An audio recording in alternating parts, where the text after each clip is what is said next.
আপনি যদি একটা সেকেন্ড হ্যান্ড বাইক কিনেন খুবই সাবধান, তা না হলে কিন্তু যে কোনো সময় একটা বড় ধরনের কট খেয়ে যেতে পারেন, আপনার শখের গাড়িটা হঠাৎ করে হারায় যাবে।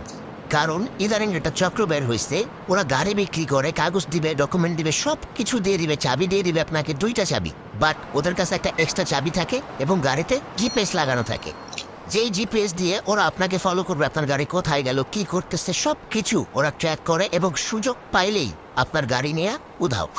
ঠিক এমন একটা ঘটনা আমার এক ভাইয়ের সাথে হয়েছে কয়েকদিন আগে। উনি ওনার বাইকটা ওয়াশে দিচ্ছে, ওয়াশে দিয়ে উনি একটু বাইরে গেছে।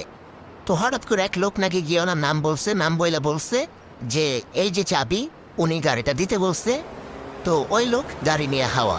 তার মানে কিভাবে এটা ট্র্যাক করলো? এটা হচ্ছে গাড়িতে জিপিএস লাগানো ছিল, উনি গাড়িটা কয়েকদিন আগে কিনছে, জিপিএস লাগানো ছিল। ওই চক্রের লোকজন আইসা ওনার নাম বইলা সব কিছু চাবি টাবি দেখায় গাড়িটা নিয়ে হাওয়া। ওনার 3 লাখ টাকা গট। সো